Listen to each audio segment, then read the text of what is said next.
नमस्कार, सुदर्शन न्यूज में आपका स्वागत है। मैं हूं मुकेश कुमार। रात के 10 बज चुके हैं। 10 की बात के साथ आज हम मुकेश कुमार और शुरू करूंगा आज का मैं प्रोग्राम 10 की बात विस्तार से के साथ। विस्तार में आज हम बात करेंगे हॉक्स कॉल या मेल की। हॉक्स कॉल यानी झूठे कॉल की, जिसमें प्लेन में अफवाह, प्लेन में बम होने की बात कही जाती है और ये फेक कॉल आईपी एड्रेस से ऐसे जनरेट किया जाता है जिसका लोकेशन किसी को पता नहीं चल पाता है, लेकिन करने वालों का सही नाम या ठिकाना जो है हमें पता नहीं चल पाता। ये कॉल लोगों, प्रशासन, एजेंसियों, संस्थाओं और सरकारों को परेशान करने के लिए किया जाता है। हर हॉक्स कॉल से जान का नुकसान हमें भले ही ना हो, लेकिन आर्थिक नुकसान हमें झेलना पड़ता है, देश को उठाना पड़ता है। आज विस्तार से आपको बताएंगे कि एक हॉक्स कॉल की कीमत कितनी होती है और हमें एक हॉक्स कॉल की कीमत कितने करोड़ों में चुकानी पड़ती है। फिर आपको बताएंगे क्या हो रहा है, वायरल और क्या है आज ट्रेंडिंग। फिर उसके बाद बताएंगे आपको हेडलाइंस और हेडलाइंस के बाद गुड न्यूज और गुड न्यूज के बाद कहेंगे आपको शुभ रात्रि। तो करते हैं शुरुआत 10 की बात की विस्तार के साथ। हम अक्सर विमान में बम होने की या हॉक्स कॉल या झूठी कॉल की खबर सुनते हैं, लेकिन जब कॉल पहली बार रिसीव होती है तब हड़कंप मच जाता है। किसी भी ऐसे कॉल को हल्के में नहीं लिया जा सकता, क्योंकि सैकड़ों जिंदगियों का सवाल होता है। आज भी 11 विमानों में बम होने की हॉक्स कॉल आए, झूठी खबर आई। इस हॉक्स कॉल के कारण लंदन से न्यूयॉर्क जाने वाली विस्तारा एयरलाइंस के प्लेन को डाइवर्ट करके वैंकावर में इमरजेंसी लैंडिंग करवानी पड़ी।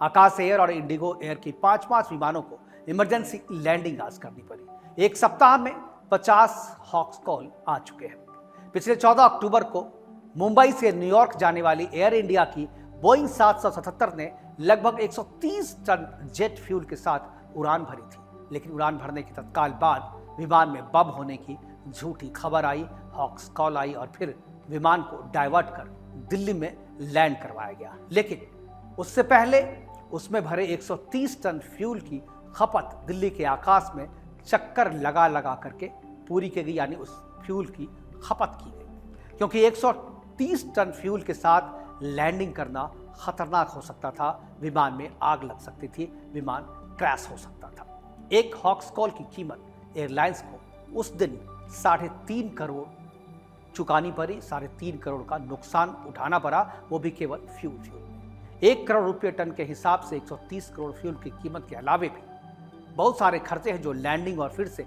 टेक ऑफ के बीच में एयरलाइंस को चुकानी पड़ती है।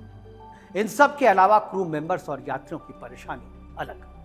हर हॉक्स कॉल की कीमत होती है, चाहे वो एयरलाइंस को मिले या रेलवे को मिले, बस स्टेशन को मिले या फिर स्कूल और हॉस्पिटल को। ग्राफिक्स के जरिए आपको हम बताने की कोशिश करते हैं कि एक हॉक्स कॉल की कीमत, यानी एक झूठी खबर की कीमत जो है वो लोगों को कितनी चुकानी पड़ती है, और या एक हॉक्स कॉल का कीमत या नुकसान जो है अनुमानित वो कितना होता है। अगर स्कूल में कोई हॉक्स कॉल आता है, बड़े स्कूल में, तो 7 से 10 लाख रुपए तक का नुकसान उस स्कूल को उठाना पड़ता है। अगर अस्पतालों में यह कॉल आता है तो अस्पताल में 10 से 15 लाख तक का यह नुकसान होता है। सरकारी दफ्तर में यही नुकसान 12 से 15 लाख का होता है। बस स्टैंड पर, जो पब्लिक बस स्टैंड है, वहाँ अगर आता है तो वहाँ 15 से 20 लाख का नुकसान होता है। रेलवे स्टेशन पर यह नुकसान 20 से 25 लाख तक का हो सकता है, और एयरलाइंस में यह नुकसान 3 करोड़ से 15 करोड़ तक हो सकता है। तो धमाके के बारे में जो नुकसान है वो नुकसान हमने आपको बताया कि हॉक्स कॉल करोड़ों का नुकसान करती है। यह नुकसान केवल वित्तीय या आर्थिक नुकसान नहीं होती, बल्कि फ्लाइट में देरी या रद्दीकरण, हवाई अड्डे पर अतिरिक्त सुरक्षा के उपाय, विमान को डाइवर्ट करना, ब्रांड और साख का नुकसान वो अलग से, यात्रियों के विश्वास में कमी वो अलग से मार पड़ती है। मीडिया में नकारात्मक प्रचार होता है, इससे एयरलाइंस की जो ब्रांडिंग होती है वो खराब होती है। यात्रियों और समय की हानि अलग से, यात्रियों की सुविधा और समय की जो बर्बादी होती है उसे भी इसमें जोड़ा जाता है। सुरक्षा प्रबंधन पर अतिरिक्त दबाव पड़ता है इससे, और सुरक्षा संसाधनों का दुरुपयोग भी देखा जा सकता है। जो ग्राफिक्स के जरिए आपको बता रहे हैं आपके में, धमकी के बाद सबसे पहले एयरलाइंस क्या करती है। धमकी का तुरंत मूल्यांकन, फ्लाइट को रोकना या डाइवर्ट करना, यात्रियों और क्रू को सुरक्षित स्थान पर ले जाना होता है। विमान और सामान की सुरक्षा जांच फिर से की जाती है। हवाई अड्डे की सुरक्षा को बढ़ाया जाता है। यात्रियों को अपडेट देना पड़ता है फ्लाइट के बारे में। निर्णय और धमकी देने वालों की जांच जो है वो एयरलाइंस को करनी पड़ती है। इसमें स्थानीय जो एजेंसी होती है वो भी उनके साथ में होती है और मिलकर के जांच की जाती है। Civil aviation minister Ram Mohan Naidu ने बढ़ते हॉक्सकॉल कॉल पे चिंता जताई है और उन्होंने चिंता जताते हुए कहा कि शुरुआती जांच यानी आज जो एक साथ करीब 11 कॉल आए थे उसके बारे में उन्होंने कहा, और जो 14 अक्टूबर को जो कॉल आए थे जिसमें 130 टन फ्यूल के साथ विमान को लैंड करना था और उन्हें हवा में चक्कर लगा करके अपने फ्यूल की खपत करनी पड़ी थी। उसके बाद जो नागरिक उड्डयन मंत्री हैं राम नायडू, उन्होंने कहा कि शुरुआती जांच में किसी साजिश का पता नहीं चला है। हालांकि ये जो हॉक्स कॉल है किसी साजिश के तहत नहीं किए गए थे और ज़्यादातर कॉल जो है वो नाबालिग के और प्रैंकर्स के द्वारा किए गए थे, जो प्रैंक किया जाता है यानी मजाक किया गया था। लेकिन सवाल ये है कि क्या इस आधार पर किसी कॉल को हल्के में लिया जा सकता है? तो जवाब है नहीं। हर कॉल को गंभीरता से लिया जाएगा। हर कॉल की कीमत चाहे जो भी हो, चाहे जो भी आर्थिक नुकसान हमें उठाना पड़े, झेलना पड़े, लेकिन एक कॉल को अगर हल्के में लेकर हम सैकड़ों जिंदगियों खोने का रिस्क नहीं ले सकते। लेकिन इस तरह के हॉक्स कॉल को रोकने के लिए हमें कुछ उपाय वो जरूर करने होंगे, क्योंकि यह सिर्फ आर्थिक नुकसान का नहीं बल्कि समय और ऊर्जा का भी नुकसान करता है, जिसकी भरपाई नहीं हो सकती। तो हॉक्स कॉल की कीमत जो है 3 करोड़ से 15 करोड़ तक जो है वो एयरलाइंस को चुकानी पड़ती है। और जो बस स्टैंड पे अगर आता है तो ये 5 से 10 लाख का, स्कूल में 2 से 5 लाख, अगर आप हॉस्पिटल में करते हैं तो 10 से 12 लाख का नुकसान होता है। और ये जो नुकसान है, आर्थिक नुकसान है, इसकी भरपाई हो सकती है। लेकिन जो बाकी चीज़ों को, जो समय की, ऊर्जा की जो खपत होती है, जो स्ट्रेस बढ़ता है यात्री को, अगर पता चलता है कि जिस प्लेन में हम यात्रा कर रहे हैं उस प्लेन में बम हो सकते हैं, तो उसके बाद उनके साथ जो बीतती है, उनके मेडिकल हेल्थ, उनके मेंटल हेल्थ पे जो असर पड़ता है, उसकी भरपाई जो है नहीं की जा सकती। लेकिन हॉक्स कॉल से बचा कैसे जाए? हॉक्स कॉल करने वाले लोग जो है वो जिस तरीके से इन मामलों में आया है कि वो ज़्यादातर लोग जो है वो नाबालिग थे और प्रैंक कॉल कर रहे थे, और जब पुलिस ने उन्हें डिटेन किया तो उसमें ये सामने आया कि एक बच्चा जो है वो अपने दूसरे सहपाठी को फंसाने के लिए इस तरीके के कॉल कर रहा था, जिसमें इतना बड़ा नुकसान हो गया लोगों का और इतनी बड़ी दुविधा जो है वो खड़ी हो गई थी। तो हॉक्स कॉल के ज़रिए लोगों को डराना, हालांकि जो आतंकी हैं, अगर आप इस तरीके की सिचुएशन को लगातार हैंडल करते हैं और लगातार आप हल्के में लेते हैं तो इसका फ़ायदा भी आतंकी उठा सकते हैं। और इसलिए किसी भी हॉक्स कॉल को airlines, hospital, school, bus stand, सरकारी बिल्डिंग्स जो इसकी देखरेख करते हैं, कोई भी इसे हल्के से नहीं लेता और हर एक कॉल के बाद उसे गंभीरता से लेकर के उसकी जांच की जाती है। सामान की फिर से चेकिंग होती है, फिर से यात्रियों को चेक इन से सुरक्षा जांच से गुजरना पड़ता है। जितने भी सामान उसमें रखे गए थे फिर से उसकी सुरक्षा चेकिंग होती है, और इन सब में वक्त लगता है, संसाधन खर्च होते हैं और परेशानी जो है वो अलग से उठानी पड़ती है। अब विस्तार से के बाद समय है सोशल मीडिया पर जो ट्रेंडिंग हो रहा है, जो वायरल हो रहा है, वो आपको बताने का। सोशल मीडिया पर अक्सर ऐसी चीजें देखने और सुनने को मिलती है जो हमें हैरान करने के साथ साथ सोचने पर भी मजबूर कर देती है। ऐसा ही एक और नया मामला सामने आया है जिसमें भोपाल के एक चाय बेचने वाले शख्स मुरारीलाल कुशवाहा का मोपेड खरीदना सोशल मीडिया पर लोगों के बीच चर्चा का विषय हो गया। इसका एक वीडियो अब वायरल हो रहा है। इंटरनेट पर शेयर किए गए इस वीडियो के मुताबिक डाउन पेमेंट पर खरीदी गई मोपेड की खुशी मनाने के लिए शख्स ने 2 पहिए की कीमत से ज्यादा रकम ढोल और डीजे के खर्चे पर लगा दी। बात सिर्फ इतने में ही नहीं खत्म हुई, इस मामले में पुलिस की एंट्री भी हो चुकी है। वायरल वीडियो के साथ दी गई जानकारी के मुताबिक पुलिस ने डीजे बजाने से संबंधित अनुमति नहीं लेने पर चाय वालों को नई मोपेड जब्त कर ली है। वायरल वीडियो में आप देख सकते हैं कि लोग मोपेड को रस्सी से बांधकर उसे हवा में उठाकर जश्न में आ रहे हैं। वहां आसपास इकट्ठी भीड़ ये नज़ारा देखकर काफी खुश हो रही है।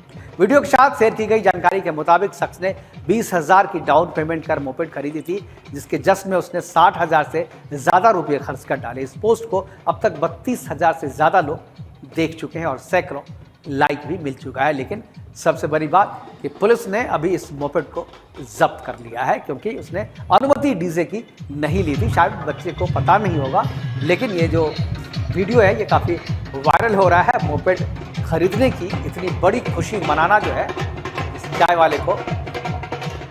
वाले कुशवाहा को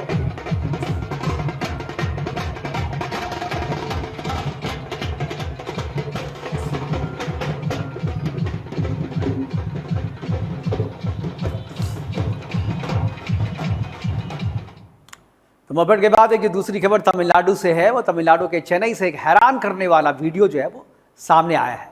सोशल मीडिया पर वायरल हो रहे इस वीडियो में एक नाबालिग को ट्रेन पर करतब करते दिखाया जा रहा है, स्टंट करते हुए दिखाया जा रहा है, लेकिन देखते ही देखते वो उस हादसे का शिकार होता है।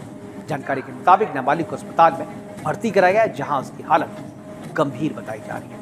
जानकारी के अनुसार 16 साल का अभिलाष एक निजी कॉलेज में होटल मैनेजमेंट के प्रथम वर्ष का छात्र है। 9 अक्टूबर को अभिलाष अपने दोस्तों के साथ इलेक्ट्रिक ट्रेन में यात्रा कर रहा था। दोपहर करीब 12:20 पर जब ट्रेन रोयापुरम और वासरमैपेट के बीच थी, तब अभिलाष ट्रेन के फुटपोथ पर आ गया और स्टंट करने लगा। वहीं अभिलाष के दोस्त इसका वीडियो शूट कर रहे थे। तभी अचानक अभिलाष का सिर पटरी के किनारे लगे खंबे से टकरा गया। इसके बाद उन्हें सरकारी अस्पताल ले जाया गया, जहां उसका इलाज चल रहा है। अभिलाष की हरकत को उसके दोस्त द्वारा रिकॉर्ड किया गया है और पुलिस अधिकारियों का कहना है कि वो मामले की जांच कर रहे हैं। सुदर्शन न्यूज भी सभी युवाओं से अपील करता है कि कभी भी इस तरीके का स्टंट किसी भी वाहन के साथ ना करें, क्योंकि यह स्टंट आपको महंगा पड़ सकता है।